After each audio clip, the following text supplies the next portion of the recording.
नमस्कार। DD news पर आप देखना शुरू कर चुके समाचारों का बुलेटिन। मैं हूं लालचंद्र सिंह। देखेंगे देश और दुनिया की तमाम बड़ी खबरें, लेकिन सबसे पहले इस समय की हेडलाइंस। दिल्ली में सरकार गठन की हलचल तेज। विजयी दल भाजपा में बैठकों का दौर शुरू। अमित शाह के बाद शाम को प्रदेश भाजपा अध्यक्ष ने भी बुलाई बैठक।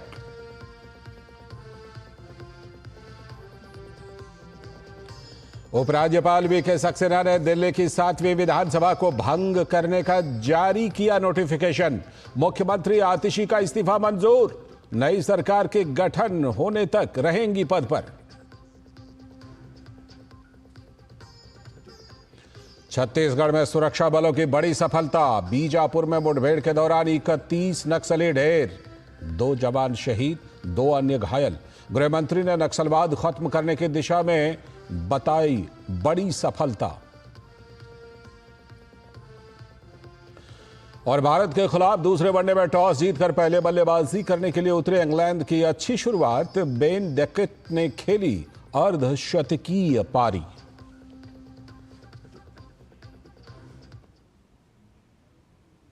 हेडलाइन के बाद खबरें विस्तार से। और सबसे पहले बात दिल्ली की नई सरकार की। दिल्ली बीजेपी के अध्यक्ष वीरेंद्र सचदेवा ने पार्टी के नवनिर्वाचित विधायकों की बैठक बुलाई है और यह बैठक आज शाम 5 बजे दिल्ली बीजेपी ऑफिस में बुलाई गई है। दिल्ली बीजेपी अध्यक्ष वीरेंद्र सचदेवा, प्रभारी वैजयंत पांडा और राष्ट्रीय संगठन मंत्री बीएल संतोष इस बैठक में मौजूद रहेंगे। इस बीच दिल्ली बीजेपी अध्यक्ष वीरेंद्र सचदेवा ने एलजी को पत्र लिखकर नवनिर्वाचित भाजपा के 48 विधायकों सहित दिल्ली के सांसदों के साथ एलजी से मिलने का समय मांगा है।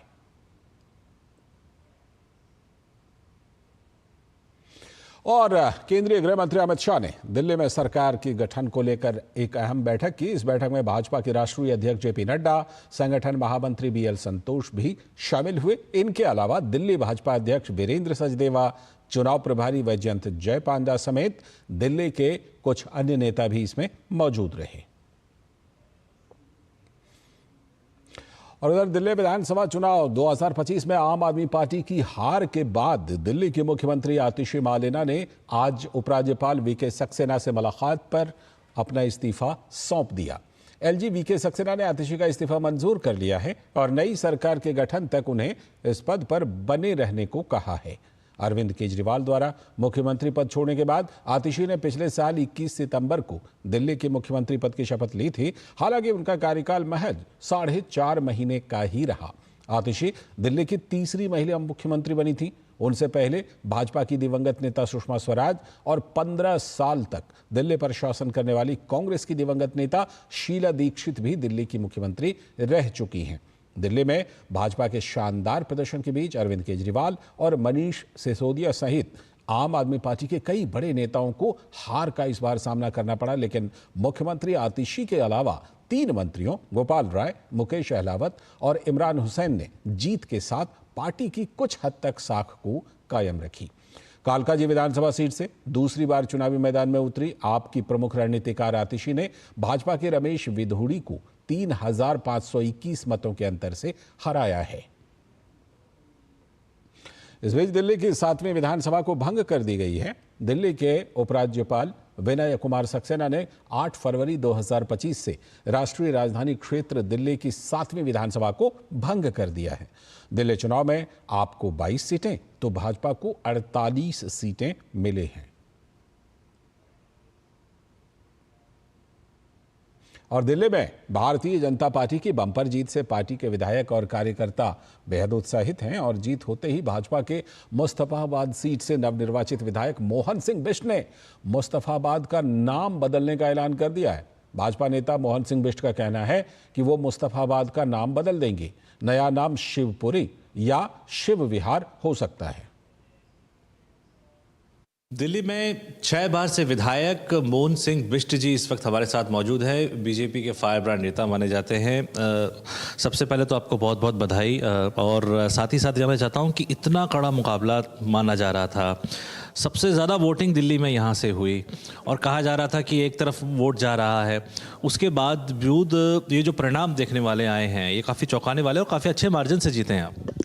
निश्चित रूप से मुस्तफाबाद की जनता जनार्दन को, मैं देवतुल्य जनता को नमन करता हूं, जिन्होंने मुझ पर विश्वास रखा। मैं 1998 से लेकर 2008 तक यहाँ का विधायक था और विधायक होने के बाद मैंने बहुत से ऐसे कार्य किए होंगे जिसका आज मुझे ये आशीर्वाद के रूप में यहाँ फिर दोबारा से जनता जनार्दन ने चुना है। और निश्चित रूप से मैं मानता हूँ ये जीत जनता की है और मेरी पार्टी हाईकमान की है। मुस्तफाबाद को लेकर के आपने एक बीच में एक चर्चा भी छेड़ी थी, उसको शिव विहार बनाने की, और साथ ही साथ डेवलपमेंट को लेकर भी काफ़ी सारी वादे आपने किए हैं। तो अभी क्या रणनीति रहने वाली है? ना, निश्चित रूप से विधानसभा सत्र के अंतर्गत 2026 के परिष्मन में तो मुस्तफाबाद का नाम बदलेगा। शिव विहार क्यों नहीं, शिवपुरी क्यों नहीं? जब हिंदू आबादी इतनी है तो तुम उनको एक ही वर्ग के लोगों को खुश करने के लिए मुस्तफाबाद क्यों रखना चाहते हैं? मुस्तफाबाद से मुझे कोई एलर्जी नहीं है। जो लोग बाहर से आना चाहते हैं, जो यहाँ के डेवलपमेंट को देखना चाहते हैं और उनके मनों के अंदर जब शिव विहार और शिवपुरी नाम आता तो निश्चित रूप से उनको अपने अंदरली से लगाव का एहसास होता है, और जैसे ही मुस्तफाबाद का नाम सुनते हैं तो वो बहुत पीछे हट जाते हैं। मैं क्योंकि परिष्मन के बाद निश्चित रूप से इस नाम को बदलने का प्रयास करूँगा। और डेवलपमेंट को लेकर के कौन कौन से काम होने वाले हैं? डेवलपमेंट लेने के साथ जैसे पीने का पानी हो, सड़कों का निर्माण हो, यहाँ पे पेरीफेरल एक रोड का निर्माण हो, जिससे ये लोगों को लगे हम दिल्ली के अंदर रहते। देश की राजधानी दिल्ली में आज तक लोग घरों से बाहर नहीं निकल सकते हैं और जिसकी वजह से लोगों को बहुत बड़ी परेशानी, लोग यहाँ से पलायन हो रहे हैं। पलायन के बाद वहाँ की आबादी दिन प्रतिदिन घट रही है, ऐसा मेरा मानना। तो मोहन सिंह बिष्ट जी का कहना है कि जो जिम्मेदारी उनको दी गई थी उस जिम्मेदारी पर वो खरे उतरे हैं और मुस्तफाबाद के डेवलपमेंट को लेकर के भी जो उन्होंने रणनीति बनाई थी उस रणनीति पे वो लगातार काम करते रहेंगे। कैमरामैन आनंद कश्यप के साथ चंद्रशेखर, डीडी न्यूज़, दिल्ली। और इस बीच जैसा कि हमने आपको बताया कि दिल्ली बीजेपी में बैठकों का दौर जो है वो चल रहा है। आज शाम में भी कुछ देर में बैठक होने वाली है दिल्ली बीजेपी की। इस पर और ज़्यादा जानकारी के लिए हमारे साथ निशांत राय हमारे संवाददाता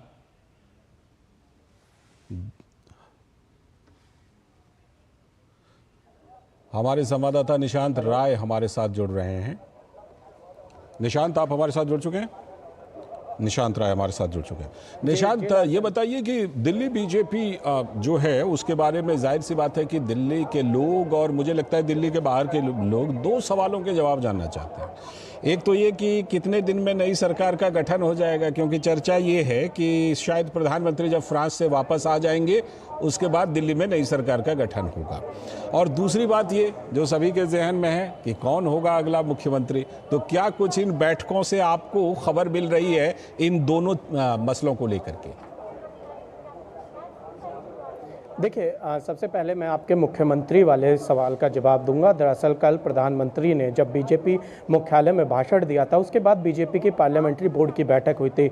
बैठक में 2 पर्यवेक्षकों के नाम तय किए गए हैं जिसकी घोषणा जल्द हो जाएगी और पर्यवेक्षकों के नाम की घोषणा होने के बाद से पर्यवेक्षक दिल्ली में आकर दिल्ली के जो विधायक दल के साथ बैठक करेंगे और मुख्यमंत्री के नाम पर मोहर लगेगी। हालांकि पार्टी आला कमान हर एक विषय को लेकर जो है चिंतन कर रहा है कि आखिर दिल्ली में जो मुख्यमंत्री होगा वो किस तरीके से होना चाहिए।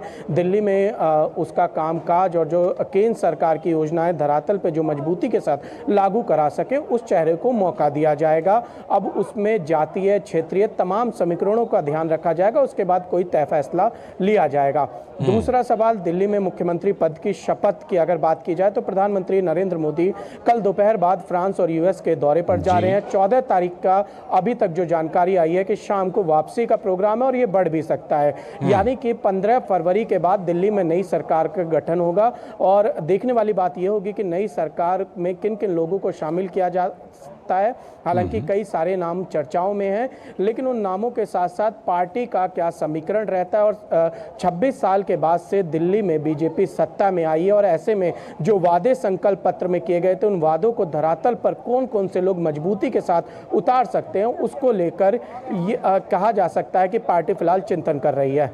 बिल्कुल, ये चिंतन लगातार कर रही है और इसी के लिए ये बैठक भी हो रही है। एक बैठक तो केंद्रीय गृह मंत्री अमित शाह के घर संपन्न हो चुकी है और अब ये दिल्ली बीजेपी की शाम में बैठक होने वाली है। इस बीच जो वीरेंद्र सचदेवा है, उन्होंने विधायकों का नाम देकर के विधायकों और सांसदों के साथ एलजी से मुलाकात का समय मांगा। इसको क्या समझा जाए, ये किस वजह से हो रहा है? क्या उससे पहले भी सरकार बनाने का दावा पेश कम से कम हो सकता है क्या? देखिए, बिल्कुल सबसे पहले मैं आज की बैठक के बारे में अगर आपको बताऊं तो ये परिचय बैठक है। यहाँ पर मुख्यमंत्री पद और मंत्री पद को लेकर चर्चा बामुश्किल ही होगी। यहाँ पर जो सभी विधायक जीत के आए हैं उनका परिचय होगा, साथ ही विधायकों का अपने विधानसभा को लेकर क्या रोड मैप है और क्या काम वो करना चाहते हैं उस पर चर्चा की जाएगी। और साथ ही कहा जा सकता है एक तरीके से संगठन और सरकार में भविष्य में समन्वय बना रहे, उसलिए आज की बैठक महत्वपूर्ण है। दूसरी अहम बैठक जो आपने दूसरा जो सवाल किया है, वीरेंद्र सचदेवा ने एलजी साहब से समय मांगा है, तो समय के में उन्होंने जो पत्र जारी किया उसमें सभी विधायकों की अगर बात की जाए और इसके अलावा सांसदों की बात की जाए, वो उनके साथ जाने की बात कही जा रही है। तो जाहिर सी बात है कि सरकार बनाने का दावा जरूर पेश किया जाएगा और बीजेपी की ओर से ये कहा जा सकता है कि सरकार जल्द ही दिल्ली में गठन होगी, क्योंकि एक बड़े बहुमत के साथ बीजेपी ने दिल्ली में जीत हासिल की है और ऐसे में जल्द से जल्द सरकार बनाने की जो कवायद है उसको लेकर पार्टी आगे बढ़ रही है। शाम में जो दिल्ली बीजेपी की ये बैठक है, दिल्ली बीजेपी के ऑफिस में, इसमें क्या कोई राष्ट्रीय स्तर के बड़े नेता भी शामिल होंगे, या जैसा कि आपने कहा कि क्योंकि ये एक औपचारिक तौर पर परिचय की बैठक है जिसमें जो निर्वाचित विधायक हैं एक दूसरे से परिचित हो जाएं, थोड़ी बहुत चर्चा हो जाए, तो क्या इसमें सिर्फ दिल्ली बीजेपी के नेता होंगे मोटे तौर पर? देखिए, इसमें राष्ट्रीय संगठन महामंत्री बीएल संतोष रहेंगे, दिल्ली बीजेपी के प्रभारी विजयंत पांडा रहेंगे। ये तमाम लोग इस बैठक में मौजूद रहेंगे और बैठक में जो सबसे महत्वपूर्ण बात है, विधायकों से उनके क्षेत्र का रोड मैप मांगा जाएगा कि आप किस तरीके से विकास कार्य करेंगे और जो पार्टी का मैनिफेस्टो है, जो संकल्प पत्र है, उसको ग्राउंड पे उतारने में क्या क्या चीज़ें हो सकती हैं, उनसे एक तरीके से एडवाइस ली जाएगी, ताकि जब सरकार का गठन हो जाएगा तो तेजी के साथ विकास कार्य दिल्ली में देखने को मिले। जो वादे किए गए थे, दिल्ली को भारत का एक प्रतिबिंब बनाने की बात प्रधानमंत्री नरेंद्र मोदी कर रहे थे, दिल्ली जो विकास की धारा से कहीं पीछे छूट गई थी, इसको वापस उस विकास की धारा में आगे लाना, सबसे अव्वल बनाना, इन तमाम चीजों को लेकर आज चर्चा की जाएगी। क्या रोड मैप होगा इस पूरी सरकार का, उस पर महत्वपूर्ण चर्चा होगी आज की बैठक में। बिल्कुल निशांत, आप इस बैठक पर ज़रूर नज़र बनाए रखिए और हम आपसे ज़रूर इस बैठक के बारे में और ज़्यादा जानकारी लेते रहेंगे। जो कुछ भी अपडेट आएंगे हम आपसे लगातार जानकारी लेते रहेंगे। फिलहाल आपका बहुत बहुत शुक्रिया निशांत राय हमारे साथ जुड़ने के लिए। लेकिन बीजेपी तो खैर तैयारी कर रही है नई सरकार की। जो सरकार, जो पार्टी हारी, आम आदमी पार्टी, जो पिछले करीब 12 सालों से सत्ता में थी, वो क्यों हारी? आम आदमी पार्टी की हार में कई मुद्दे शामिल रहे, जिनमें टूटी सड़क, गंदगी और बदबूदार पानी एक बड़ा मुद्दा रहा। इस रियलिटी को चेक करने के लिए डीडी न्यूज की टीम सीलमपुर इलाके में पहुंची और वहां की वर्तमान स्थिति का जायजा लिया। तो हमारे संवाददाता मुकेश शुक्ला ने जनता से ही जाना कि पिछले 10 वर्षों का हाल कैसा रहा। दिल्ली में क्या हालात हैं, 10 साल में क्या कुछ बदला और क्या कुछ बदलने वाला है, ये जानने के लिए जनता के बीच में पहुंचे हैं और ये जानने की कोशिश करेंगे कि इतनी गंदगी का ढेर कैसे आम जनता इससे रूबरू हो रही है, कितनी मुश्किलें हो रही हैं, ये गंदगी कब से है और क्या कुछ बदला 10 साल में लग रहा है। नहीं, कुछ नहीं बदला है, जैसे था ऐसे ही है। गंदगी बहुत बुरे हाल है गंदगी के, आप देखो कितना बुरा हाल है गंदगी का। निकलने में, बाढ़ने में बहुत परेशानी है लोगों को, आने की जाने की, बैठ नहीं सकता, उठ नहीं सकता, बहुत ज़्यादा दिक्कत है। दिन में आप यहाँ देखोगे बीच सड़क पे आ जाता है तो ट्रैफिक जाम हो जाता है। काफ़ी टाइम से ऐसे ही है, सारे आदमी परेशान रहते हैं, निकलने को जाम लगता है यहाँ। हाँ, गंदगी के मारे आदमी परेशान है, धूल उठती, मट्टी उड़ रही है, यही है सारा। जैसे बात हो रही थी 10 साल चले गए केजरीवाल जी के, वो कह रहे थे सब साफ कर दिया हमने, ये साफ कर दिया उन्होंने? कुछ नहीं हुआ ना, तुम तो देख रहे हो क्या साफ हुआ है, तुम आपको दिखाई दे रहा है। कुछ नहीं हुआ जी, नहीं जी। अच्छा, बस अब मैं ये कहते हैं कि सफाई करवा दो बस, और क्या चाहिए। सुबह शाम जॉब करने टाइम पे हमें बहुत दिक्कत होती है, ज़िंदगी से हमारे इतनी गंदगी सांस लेने दिक्कत होती है। आम आदमी पार्टी आप क्या कहते हो, कितना वो अपनी सच नहीं? देखो पार्टी में तो कुछ नहीं लेना मैं, जो पार्टी काम करेगी वो तो बहुत लेके जाएगी। 10 साल काम किया ना उन्होंने। हाँ जी, किया, कुछ नहीं किया। अच्छा, हाँ देखो, आपके सामने देखो कितनी गंद हो रही है। काम किया होता पार्टी ने तो आज वो हारते ना। घर के लोग कह रहे हैं कि पानी नहीं आता था, इन्हें पानी तो ये नहीं आता, गंदा ही आता है हमेशा पानी। गंदा ही आ रहा था, यानी वो दिक्कत थी। बहुत दिक्कत है पानी की।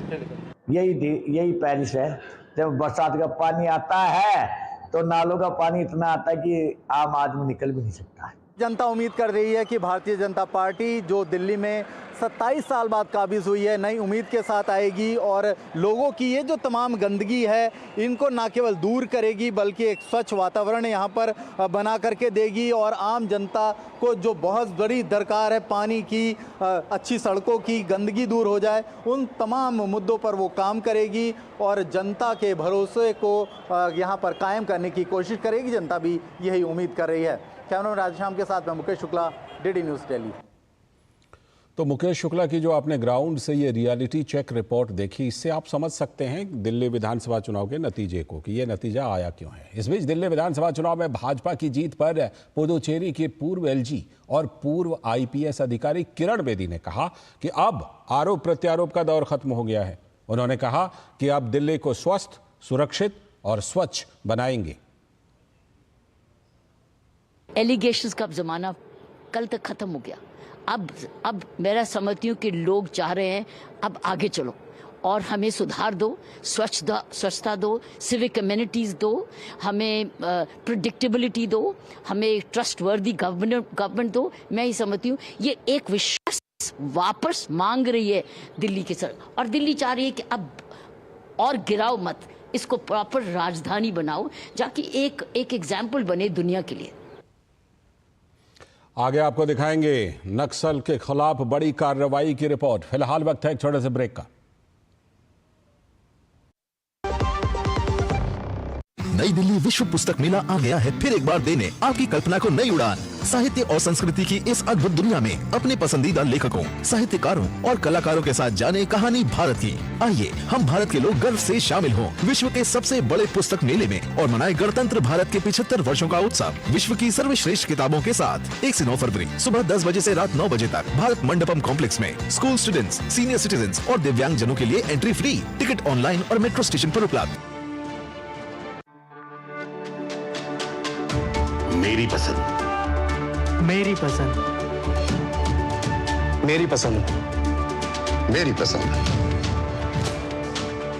हमारी पसंद, हम सबकी पसंद। मजबूत देश का मजबूत सरिया हो गया स्टील।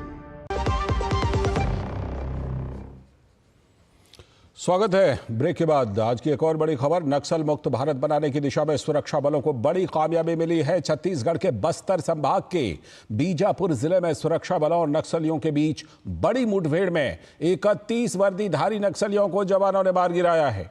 इस मुठभेड़ में एक डीआरजी और एक एसटीएफ के जवान भी शहीद हुए हैं और 2 घायल भी हुए हैं। सर्चिंग के दौरान सुरक्षा बलों को मुठभेड़ स्थल से भारी मात्रा में हथियार और विस्फोटक पदार्थ बरामद हुए हैं। नेशनल पार्क एरिया इलाके में यह एनकाउंटर चल रहा है। पिछले 2 घंटों से रुक रुक कर गोलीबारी चल रही है। बीजापुर डीआरजी, एसटीएफ और बस्तर फाइटर्स के जवानों ने नक्सलियों को घेर रखा है। इस बीजापुर के नेशनल पार्क वाले एरिया में 650 से अधिक जवानों ने अनेक कैंपों से ऑपरेशन लॉन्च किया, अनेक दिनों का अभियान किया और उसके बाद आज 31 नक्सलियों के मारे जाने की सूचना है। ये सभी वर्दीधारी थे और AK-47, इंसास, BGL लॉन्चर्स, ऐसे सारी चीज़ें ऑटोमेटेड बड़े सारे हथियार उनसे बरामद किए गए। इस पूरे ऑपरेशन में हमारे 2 जवानों के शहीद होने की सूचना है। साथ ही साथ 2 जवान घायल हुए हैं जिनको एयरलिफ्ट किया गया है। और छत्तीसगढ़ के मुख्यमंत्री विष्णुदेव साय ने जवानों की साहस को सलाम किया। उन्होंने कहा कि जवान बहादुरी के साथ नक्सलवाद के खिलाफ लड़ रहे हैं। मुख्यमंत्री ने कहा कि प्रधानमंत्री नरेंद्र मोदी और गृह मंत्री अमित शाह का संकल्प है कि मार्च 2026 तक भारत से नक्सलवाद को समाप्त कर देना है। सब लोगों को मालूम है, पूरा देश जानता है कि हम लोग जब सरकार में आए हैं तब से नक्सलवाद के साथ मजबूती के साथ लड़ाई लड़ रहे हैं और उसकी पूरे देश में तारीफ भी हो रही है। और हमारे जवानों के साहस को हम सलाम करते हैं। बहुत बहादुरी के साथ नक्सलवाद के साथ लड़ रहे हैं और हमारे देश के यशस्वी प्रधानमंत्री श्री नरेंद्र मोदी जी और देश के गृह मंत्री आदरणीय अमित शाह जी, उनका संकल्प है कि 31 मार्च 2026 तक इस देश से नक्सलवाद को समाप्त करना है। और आज ज़्यादा मात्रा में छत्तीसगढ़ में ही नक्सलवाद है, लेकिन मुझे पूरा विश्वास है कि जिस बहादुरी के साथ हमारे जवान लड़ रहे हैं, निश्चित रूप से हमारे माननीय प्रधानमंत्री जी, माननीय गृह मंत्री जी का संकल्प पूरा होगा।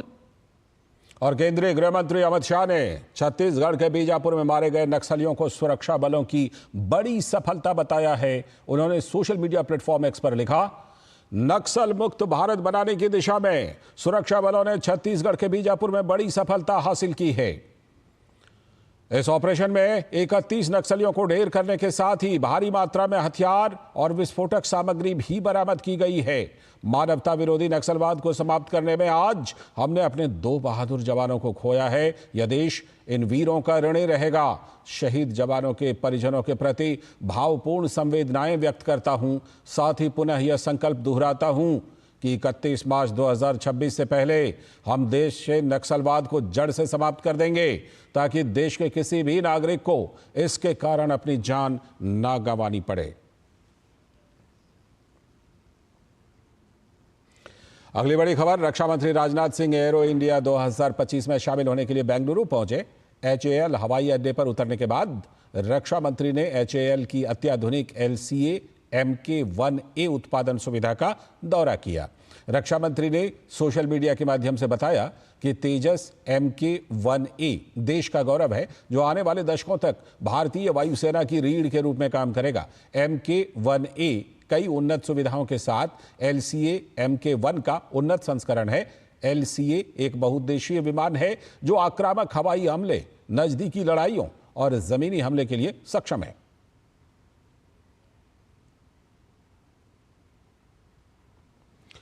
बड़ी खबर चंडीगढ़ से, जहां पर एक बम सेल मिला है। जानकारी के अनुसार रिहायशी इलाके में संदिग्ध बम का खोल की खबर के बाद मौके पर पुलिस बल को तैनात कर पूरे इलाके को सील कर दिया गया है और जांच फिलहाल की जा रही है।